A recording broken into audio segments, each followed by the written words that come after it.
spreads, totals, props.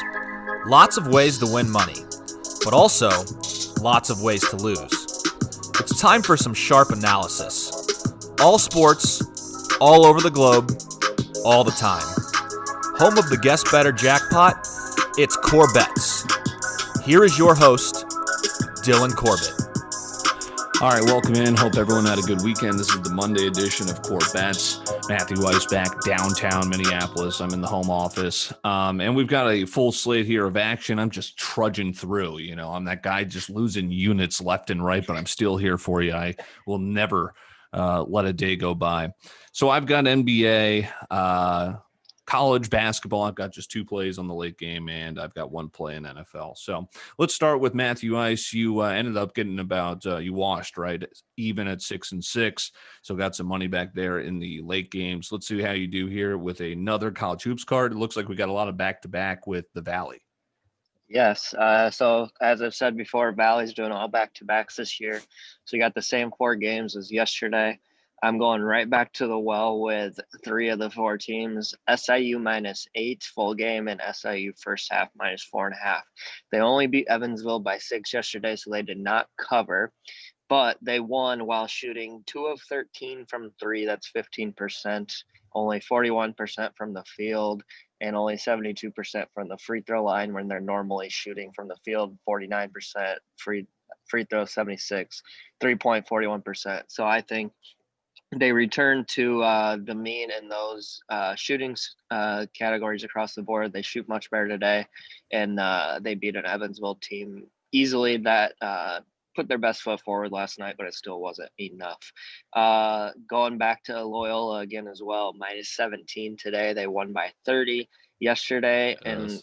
and reason I'm going back to this is ISU lost by 30 while they shot 42% from three, which I don't expect them to do that again. So even if they do, we just need to win by 18 or more here. I mean, the big factor here, Loyola out-rebounded them 37-22. That's the difference in the game. So I like them to win big again. And then, yes, Missouri State +4 today. Yesterday they were +7. They won by 20. Now, UNI shot horrifically. They shot 32% from the field and 20% from three. They were 4 of 20. But and UNI had a +9 free throw advantage and +4 turnover advantage, and they still lost by 20. This game will be much closer today, no doubt in my mind. That's why I'm still taking the points with Missouri State. But I think they keep it close if they do not win outright. And then last play, shifting to the Big Ten here. Wisconsin -9 against Maryland. I've been hitting Wisconsin all year. I think they've only not covered 2, maybe 3 times, but most recently hit them on Christmas Day against Sparty. Maryland's overrated. These teams are kind of similar in their style of play, how they play. Wisconsin's just better at it. Potter and Reavers are going to give Maryland fits down low. Demetric Trice, again, one of the better point guards in the country and certainly in the Big Ten. I like Wisconsin to win by double digits here. There's the college hoops card again, 112, 74-4 on the season, 60% up 54 units. Incredible. So that's Matthew Ice, Matt Cruzen's official college basketball card. I've got just two plays here, and it resides in one game, and I want to get your thoughts if maybe you have a read in this one. A lot of line movement, maybe some sharp action. Arizona -3. I'm on them in the late game. I also like this over in a relatively low total, 138.5. I could see this going into the 70s, and hopefully Arizona squeaks by. What's your read on that? Am I crazy? I lean Colorado +3 here. They're shooting an astronomical 87% from the free throw line. Obviously, that's not sustainable, but Arizona's in the 60%. I think that difference at the free throw line could be a factor for Arizona not closing this out and covering. They should win, but stayed away from that. But yeah, I do lean Colorado. Sorry. Yeah, both one-loss teams here in the Pac-12. Colorado getting 73% of the bets. Arizona getting 82% of the money. That's the only reason I'm on it. I got suckered into it. Okay, let's wrap it up here. I've got NBA and then one play in the Buffalo game. Buffalo, again, cashing your ticket in the AFC East. Nice work on that. I'm playing the divisional under here. That's a system play. I got under 46.5. And here's the thing. Cam Newton has 5 passing touchdowns and 10 interceptions. Now, this number, so much public money, sharp money too, I believe, is going towards the Bills. Maybe it is all public, but that line is moving right at 7. The Patriots, they've owned this matchup, but that was when they had Brady. So I'm staying away from the number. I think everything screams one or two things: Bills rolling or a trap, and the Patriots show up here. So I'm just going to stick with under 46.5 there. That game is at Foxborough. All right. If you are in a legal gambling state like Illinois, I assume we have a lot right. of followers there. If you're not on it, get on the FanDuel Sportsbook and take some free money. It's a spread the love promo going every time.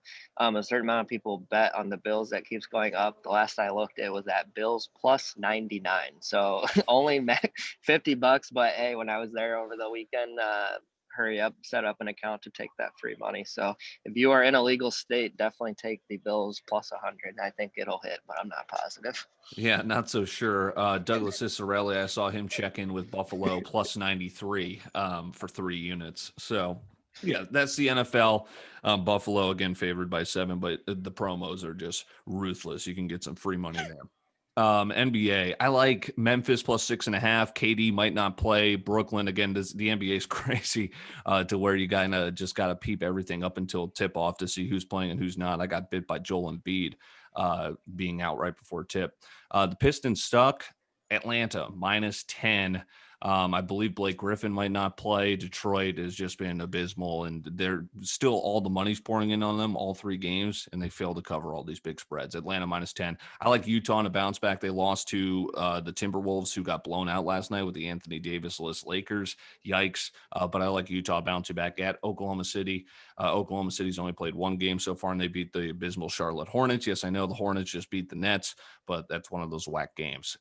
Let's see here. Portland, LeBron and AD on a back-to-back. AD's not going to play. LeBron might take a rest. He was questionable and then probable yesterday. I think he's out, and I think the money's pouring in on Portland here, plus 3.5. Let's go under 2 if those 2 stars don't play. And I just suckered in Sebastian Urban once again to another DraftKings lineup. He did win yesterday, so kudos to him. Yes, he did go down, however, on our guest Bettor, so the jackpot continuing to climb. We were doing some brainstorming yesterday. We're going to have some returning guys, some new guys as well, and reach out if you'd want to be a part as well. I know this jackpot's getting pretty high, and we're itching to give it away. All right, he's Matt Cruz, and I'm Dylan Corbett. Let's cash. We'll talk to you tomorrow.